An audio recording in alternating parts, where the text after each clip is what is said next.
ओम शांति।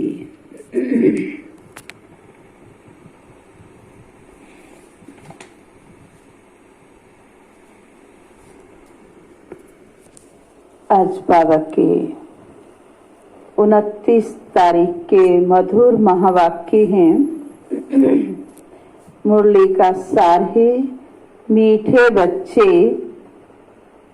तुम्हें नशा रहना चाहिए कि जिस शिव की सभी पूजा करते हैं वह अभी हमारा बाप बना है। हम उनके सम्मुख बैठे हैं। रोज बाबा नशे की बात कहते कि क्या नशा रहे। आज क्या बोला कि जिस शिव की सभी पूजा करते हैं वह अभी हमारा बाप बना है। हम उनके सम्मुख बैठे हैं। प्रश्न है, मनुष्य भगवान से क्षमा क्यों मांगते हैं? क्या उन्हें क्षमा मिलती है? पहले तो क्यों मांगते हैं। दूसरा प्रश्न पूछा, क्या उन्हें क्षमा मिलती है? उत्तर, मनुष्य समझते हैं हमने जो पाप कर्म किए हैं उसकी सजा भगवान धर्मराज से दिलाएंगे, इसलिए क्षमा मांगते हैं। लेकिन उन्हें अपने कर्मों की सजा कर्म भोग के रूप में भोगनी ही पड़ती है। भगवान उन्हें कोई दवाई नहीं देता। गर्भ जेल में भी सजाएं भोगनी है। साक्षात्कार होता है कि तुमने ये किया है, ईश्वरीय डायरेक्शन पर नहीं चले हो, इसलिए ये सजा है। ऐसे भी नहीं मिलेगी, साक्षात्कार होगा। नहीं तो हम कहेंगे हमने क्या ऐसा किया है जो मुझे ये सजा मिल रही है। गीत बजा तूने रात गवाई, सोए के दिवस गवाया खाकर। सतयुग और त्रेता युग का दिन जो अभी कमाई कर रहे हैं वो खाकर गवाया। द्वापर और कलयुग की समय अज्ञानता की नींद में सोकर गवाया। ओम शांति। ये किसने कहा? रूहानी बाप ने कहा। वह है ऊंचते ऊंच सभी मनुष्यों से भी, सभी आत्माओं से भी ऊंच। सब में आत्मा ही है। शरीर तो पार्ट बजाने के लिए मिला है। अभी तुम देखते हो सन्यासियों आदि के शरीर का भी कितना मान होता है। अपने गुरुओं आदि की कितनी महिमा करते हैं। ये बेहद का बात तो गुप्त है। तुम बच्चे समझते हो शिव बाबा ऊंचते ऊंच है, उनसे ऊंच कोई है नहीं। धर्मराज भी उनके साथ है, क्योंकि भक्ति मार्ग में क्षमा मांगते हैं। हे भगवान क्षमा करना। अब भगवान क्या करेंगे? यहाँ गवर्नमेंट तो जेल में डालेगी।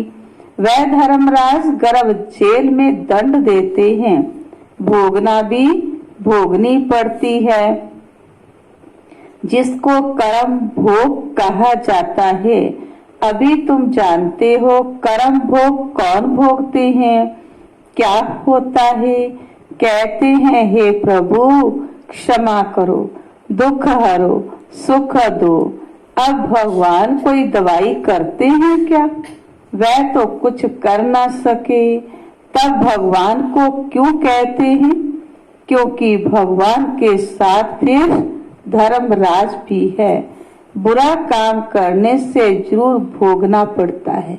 इसलिए तो बाबा कहते बच्चे जो अनजाने में कुछ हो गया तो ठीक है, लेकिन अब समझदार बनकर अब भी छोटी छोटी भूलें करते रहेंगे तो उसकी 100 गुना सजा तो मिलेगी ही। गर्भ जेल में सजा भी मिलती है। साक्षात्कार सब होते हैं, बिगड़ साक्षात्कार सजा नहीं मिलती। तो बाबा कहते जब दुखी होते हैं तब कहते हैं भगवान इस जेल से निकालो। अभी तुम बच्चे किसके सामने बैठे हो, प्रश्न पूछते बाबा। क्योंकि कई बारी अपने आत्मिक स्वरूप में नहीं बैठते हैं तो देहधारी सामने आ जाते। तो जैसे जैसे देहधारी सामने आए तो उनके प्रति, किसके प्रति कैसा संकल्प, किसके प्रति कैसा। तो बाबा कहते कि जब ये समझेंगे मैं आत्मा और मेरे को कौन सुनाने वाला है, निराकार शिव बाबा, तो उसके मैं आत्मा सम्मुख बैठी हूँ। ऊंचते ऊंच बाप है परंतु है गुप्त, और सभी के तो शरीर देखने में आते हैं।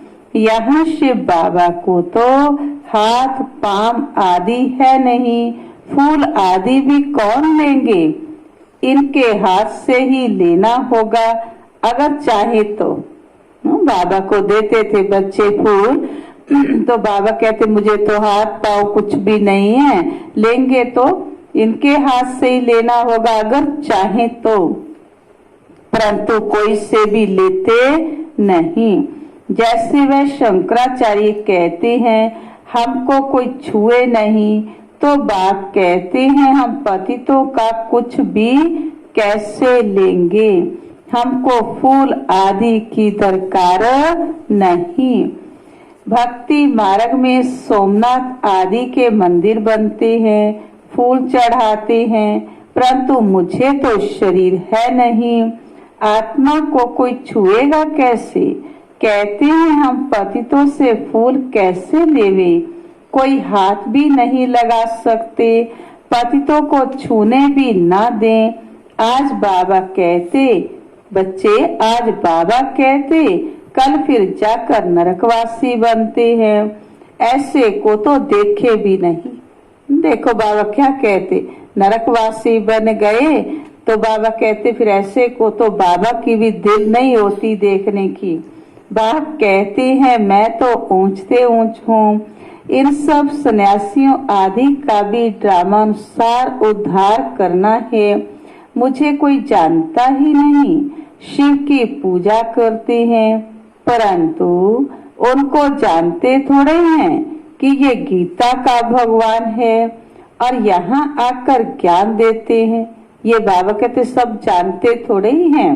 गीता में कृष्ण का नाम डाल दिया है, कृष्ण ने ज्ञान दिया, बाकी शिव क्या करते होंगे तो मनुष्य समझते हैं वह आते ही नहीं। अरे पतित पावन कृष्ण को थोड़े ही कहेंगे, पतित पावन तो मुझे कहते हैं ना। तुम्हारे में भी कोई थोड़े हैं जो इतना रिगार्ड रख सकते हैं बाबा का, रहते कितना साधारण है, समझाते भी हैं। मैं इन साधुओं आदि सबका बाप हूँ, जो भी शंकराचार्य आदि हैं, इन सबकी आत्माओं का मैं बाप हूँ।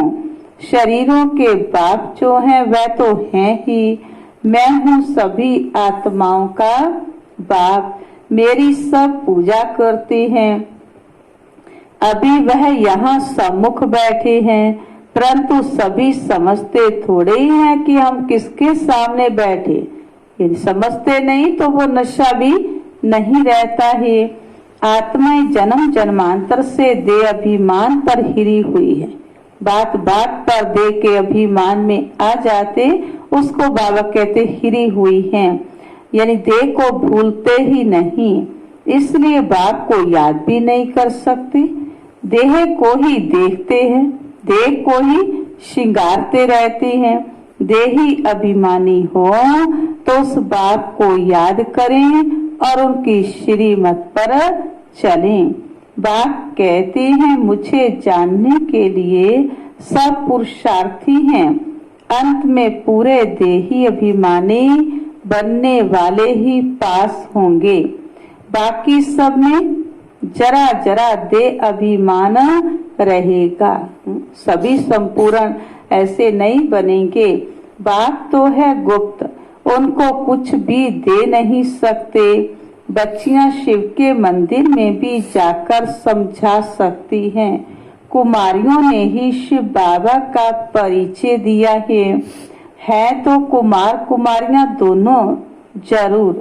कुमारों ने भी परिचय दिया होगा। माताओं को खास उठाते हैं, आगे बढ़ाते हैं, क्योंकि उन्होंने पुरुषों से जास्ती सर्विस की है।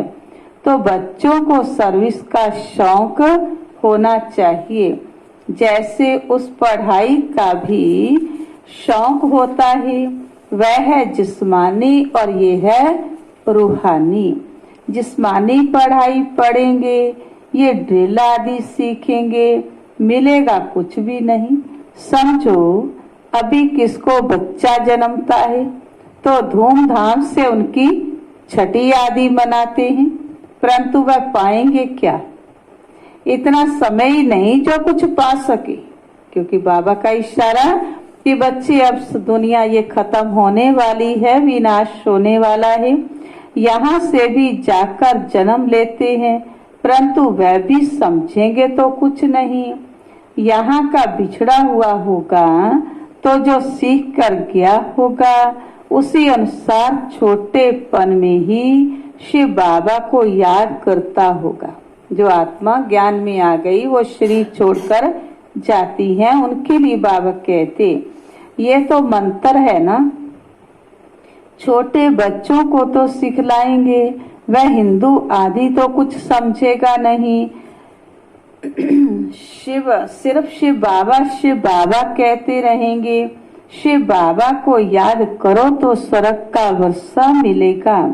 ऐसे उनको समझाएंगे तो वह भी स्वर्ग में आ जाएंगे, परंतु ऊंच पद तो नहीं पा सकेंगे। ऐसे बहुत बच्चे आते हैं, शिव बाबा कहते रहते हैं। भगवानुवाच, मैं तुमको राजयोग सिखलाता हूँ। किसने कहा भगवानुवाच काम महाशत्रु है, इस पर जीत पहनो। पुरानी दुनिया का संन्यास करो। जहाँ जहाँ शिव के मंदिर हैं वहाँ तुम बच्चे बहुत अच्छी सेवा कर सकते हो, क्योंकि जिसके मंदिर में जाएंगे उसकी महिमा सुनाएंगे तो उसकी पूजा करने वाले तो जरूर सुन करके उसकी महिमा खुश होंगे ना। शिव के मंदिरों में जाओ, माताओं का जाना अच्छा है, कन्याएं जाएं तो उससे अच्छा है।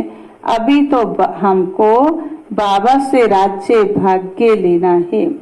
बाप हमको पढ़ाते हैं, फिर हम महाराजा महारानी बनेंगे। ऊंचते ऊंच बाप ही है, ऐसी शिक्षा कोई मनुष्य दे न सके। जो शिक्षाएं देकर बाबा हमें इतना ऊंच बनाते, ऐसी शिक्षा कोई दे नहीं सकता। ये है ही कलयुग। सतयुग में था इनका राज्य। किसका? श्री लक्ष्मी श्री नारायण का। ये राजा रानी कैसे बने? किसने राजयोग सिखाया जो सतयुग के मालिक बने? जिसकी तुम पूजा करते हो वह हमको पढ़ाकर सतयुग का मालिक बनाते। क्या बताओ कि जिसको पूज रहे हो वह पढ़ाने के लिए आ गए हैं, हमें पढ़ाकर वो विश्व का मालिक बनाते। ब्रह्मा द्वारा स्थापना, विष्णु द्वारा पालना। पतित प्रवृत्ति मार्ग वाले ही पावन प्रवृत्ति मार्ग में जाते हैं। कहते भी हैं बाबा, हम पतितों को पावन बनाओ, पावन बनाकर यह देवता बनाओ। वह है प्रवृत्ति मार्ग। निर्वृत्ति मार्ग वालों का गुरु बनना ही नहीं है। जो पवित्र बनते हैं उनके गुरु बन सकते हैं। ऐसे बहुत कंपेनियन भी रहे होते हैं, विकार के लिए शादी नहीं करते हैं, तो तुम बच्चे ऐसी ऐसी सर्विस कर सकते हो। अंदर में शौक होना चाहिए। किसका? सेवा का और अपनी उन्नति करने का। हम बाबा के स्पूत बच्चे बन क्यों ना जाकर सर्विस करेंगे? पुरानी दुनिया का विनाश तो सामने खड़ा है। अब शिव बाबा कहते हैं कृष्ण तो हो ना सके, कृष्ण तो समझा नहीं सकते। वह तो एक ही बार सतयुग में होगा, दूसरे जन्म में वही फीचर्स, वही नाम थोड़े होंगे। श्री कृष्ण का नाम रूप तो दूसरे जन्म में बदल जाएगा ना। 84 जन्म में 84 फीचर्स। कृष्ण ये ज्ञान किसको सिखला न सके, वह कृष्ण कैसे यहाँ आएंगे, माने कि इस कलयुगी दुनिया में कैसे आएंगे। अभी तुम इन बातों को समझते हो। आधा कल्प अच्छे जन्म होते हैं, फिर रावण राज्य शुरू होता। सतयुग और त्रेता युग में कोई पाप कर्म नहीं होगा। मनुष्य हूबहू जैसे जानवर मिसल बन जाते हैं, एक दो में लड़ते झगड़ते रहते हैं। तो रावण का जन्म हुआ ना, बाकी 84 लाख जन्म तो है नहीं। लेकिन क्या कहेंगे, 84 जन्म, लाख नहीं। इतनी वैरायटी है, जन्म थोड़े ही इतने लेते हैं। तो ये बात बैठ समझाते हैं। वह है ऊंचते ऊंच भगवान, वह पढ़ाते हैं। नेक्स्ट में फिर ये भी तो है ना, नहीं पढ़ेंगे तो किसी के पास जाकर दास दासियां बनेंगे। यानी बाबा कहते ऊंची पदवी तो पा नहीं सकेंगे, दास दासियां बनेंगे। क्या शिव बाबा के पास दास दासियां बनेंगे? बाप तो समझाते हैं, पढ़ते नहीं हो तो जाकर सतयुग में दास दासियां बनेंगे, जो कुछ भी सर्विस नहीं करते, खाया पिया और सोया, वह क्या बनेंगे? बुद्धि में आता तो है ना कि क्या बनेंगे। हम तो महाराजा बनेंगे, हमारे सामने भी नहीं आएंगे, कुछ खुद भी समझते हैं ऐसे हम बनेंगे। बाबा तो जानते हैं, लेकिन बाबा बच्चों को कहते बच्चे खुद भी अपने पुरुषार्थ से जानते हैं कि हम क्या बनेंगे, परंतु फिर भी शर्म कहाँ है। देखो बाबा क्या कह रहे हैं कि जानते हैं हम ऊंची पदवी नहीं पाएंगे, हमारा पुरुषार्थ इतना नहीं, फिर भी बाबा कहते अंदर में शर्म लज्जा नहीं आती। हम अपनी उन्नति कर कुछ पा लेवे, समझते ही नहीं है। तब बाबा कहते ऐसे मत समझो, ये ब्रह्मा कहते हैं हमेशा शिव बाबा के लिए समझो। शिव बाबा का तो रिगार्ड रखना है ना, उनके साथ फिर धर्मराज भी है, नहीं तो धर्मराज के डंडे भी बहुत खाएंगे। कुमारियों को तो बहुत होशियार होना चाहिए, ऐसे थोड़े यहाँ सुना बाहर गए तो खलास। भक्ति मार्ग की कितनी सामग्री है। अब बाप कहते विषय छोड़ो, स्वर्गवासी बनो, ऐसे ऐसे स्लोगन बनाओ, बहादुर शेरनिया बनो। बेहद का बाप मिला है, फिर क्या प्रभाव। गवर्नमेंट धर्म को ही नहीं मानती है तो वह फिर मनुष्य से देवता बनने कैसे आएंगे। वह कहते हैं हम कोई भी धर्म को नहीं मानते, सबको हम एक समझते हैं। फिर बाबा प्रश्न पूछते हैं फिर लड़ते झगड़ते क्यों हैं अगर एक हैं। झूठ तो झूठ सच की रखती भी नहीं। पहले पहले कौन सा झूठ शुरू होता, ईश्वर सर्वव्यापी से ही झूठ शुरू होती है। हिंदू धर्म तो कोई है नहीं, क्रिश्चियन का अपना धर्म चला आता है, वह अपने को बदलते नहीं है। ये एक ही धर्म है जो अपने धर्म को बदल हिंदू कह देते। देवता धर्म की आत्माएं धीरे धीरे नीचे उतरते, पुजारी से जो पूज्य से जब पुजारी बन जाती हैं तो अपना धर्म ही बदल लेते हैं। और फिर नाम कैसे कैसे रखते हैं, श्री श्री फलाने। अभी श्री अर्थात श्रेष्ठ है ही कहाँ। श्री मत भी किसी की नहीं है, ये तो उन्हों की आयरन एसिड मत है, उनको श्रीमत कैसे कह सकते। श्रीमत तो जो श्रेष्ठ बने, जिससे श्रीमत तो एक भगवान की ही गाई हुई है। अभी तुम कुमारियां खड़ी हो जाओ तो कोई को भी समझा सकती हो, परंतु योग बल अच्छी, योग युक्त अच्छी होशियार बच्चियां चाहिए। बाबा के समझा तो सकती, लेकिन कैसी बच्चियां चाहिए, योग युक्त हों, होशियार हों। अच्छा, मीठे मीठे सिक्किलदे बच्चों प्रति माता पिता बाप दादा का याद प्यार और गुड मॉर्निंग। रूहानी बाप की रूहानी बच्चों को नमस्ते। रूहानी बच्चों की रूहानी बाप दादा को याद, प्यार, गुड मॉर्निंग और नमस्ते जी। धारणा के लिए मुख्य सार। अपनी उन्नति करने के लिए बाप की सर्विस में तत्पर रहना है। अपनी उन्नति करने के लिए बाप की सर्विस में तत्पर रहना है। सिर्फ खाना पीना सोना ये पद गवाना है।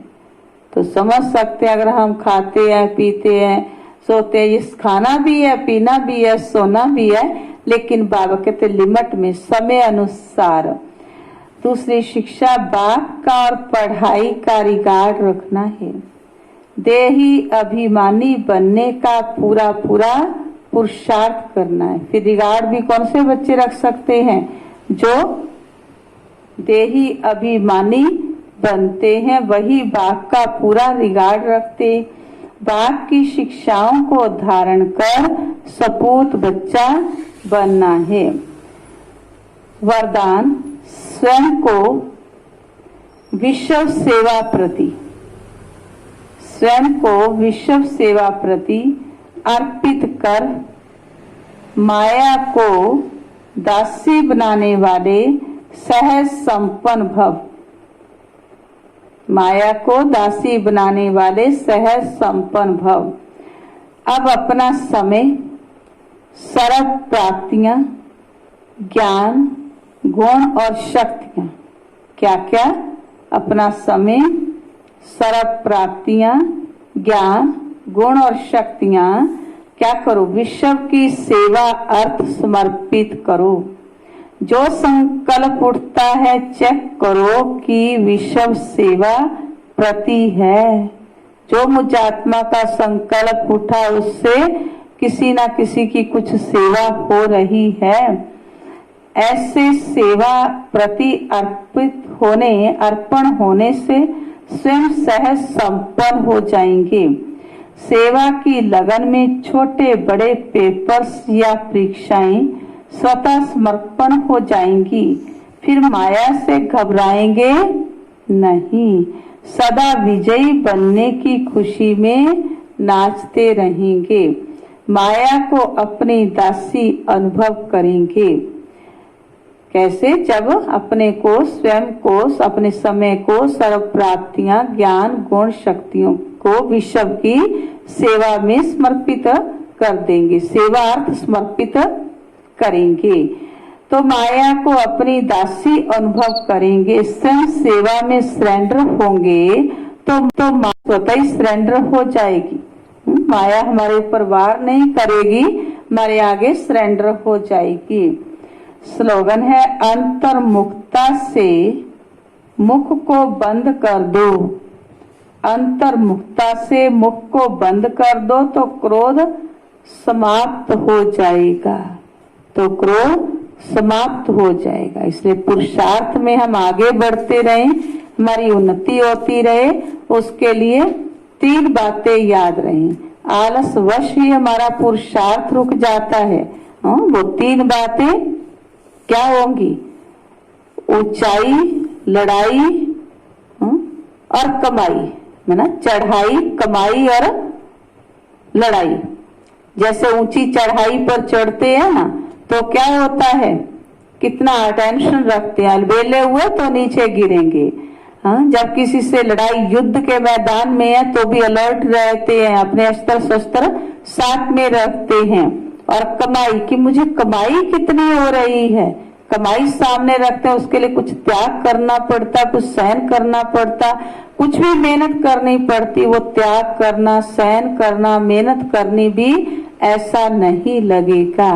तो फिर आगे बढ़ते रहेंगे। अच्छा, ओम शांति।